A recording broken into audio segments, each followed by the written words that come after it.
Budget को लेकर चर्चा पर तपा सदन, मुख्यमंत्री बोले विपक्ष जल्दबाजी में, फिर बनेगी भाजपा की सरकार।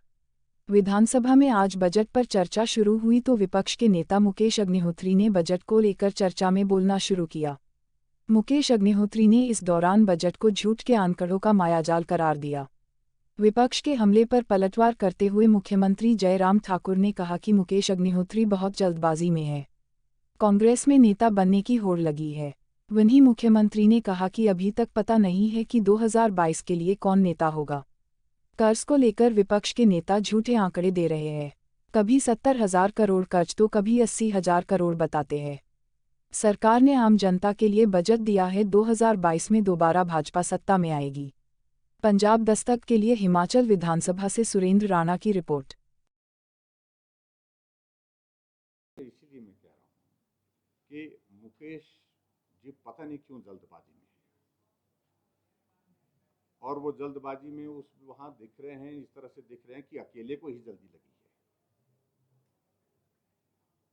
आज तक जितने भी आंकड़े इन्होंने दिए हैं, उन आंकड़ों पर अगर हम नजर मारें, कभी ये 80,000 का बोलते हैं, 80,000 करोड़ का लोन हो गया। फैक्चुअल पोजीशन यह है कि 63,200 करोड़ रुपीस का लोन हुआ है। अपनी गवर्नमेंट में कांग्रेस ने 28,000 से ज्यादा का जो है 28,000 करोड़ से ज्यादा का लोन लिया है पिछले 5 सालों में, जब सत्ता में थे ये लोग। और अब मतलब जो लोन लिया है उसके कंपैरिजन में हम बहुत कम हैं अभी भी, लेकिन फिर भी इसके बावजूद हम कहाँ मना कर रहे हैं। लोन लेना उन लोगों की नालायकी के वजह से आज हिमाचल प्रदेश की व्यवस्था है। सरकार कोई भी हो, ABC कोई भी, सभी सरकारों को आने वाले समय में व्यवस्था को संचालित करने के लिए, चलाने के लिए लोन लेना ही पड़ेगा। इसके सिवाय और कोई रास्ता नहीं है।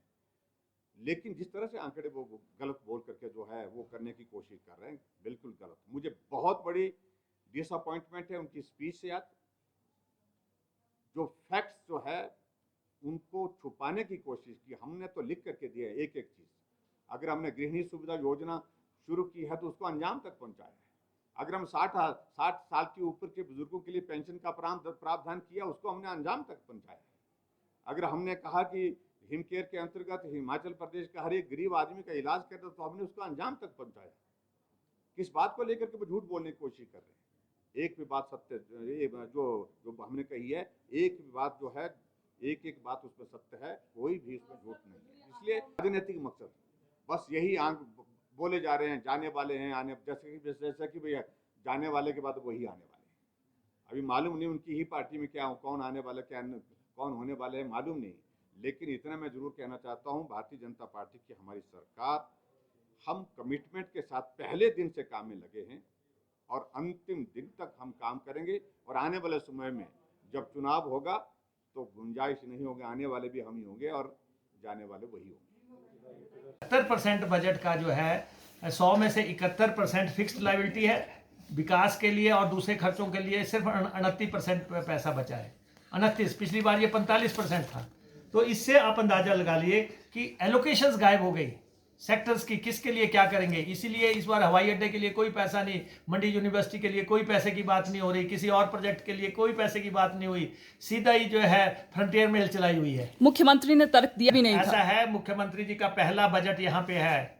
यहाँ पे जो 2018 का बजट है, जो डॉक्यूमेंट उन्होंने दिया है, जो कर्जा उसमें लिखा है, वो हकीकत है। और यहाँ पे 44,000 करोड़ से आगे जो भी कर्जा जा रहा है वो जयराम जी की उपलब्धि है। जयराम जी जब हटेंगे तब तक जो है, इस साल के जब तक 5 साल पूरे होंगे तब तक 85,000 करोड़ का कर्जा हो जाएगा। यानी इस प्रदेश में अब तक के सबसे महंगे मुख्यमंत्री ये साबित होंगे, जिसने अपने शासन में सबसे ज़्यादा कर्जा लिया। जिसने मुख्यमंत्री जी ने ना आय बढ़ाने के लिए कोई कदम उठाया, ना मुख्यमंत्री जी ने फजूल खर्ची कम करने के लिए कोई कदम उठाया, ना मुख्यमंत्री जी ने केंद्र या पड़ोसी राज्यों से अपने अधिकार मांगने के लिए कोई कदम उठाया।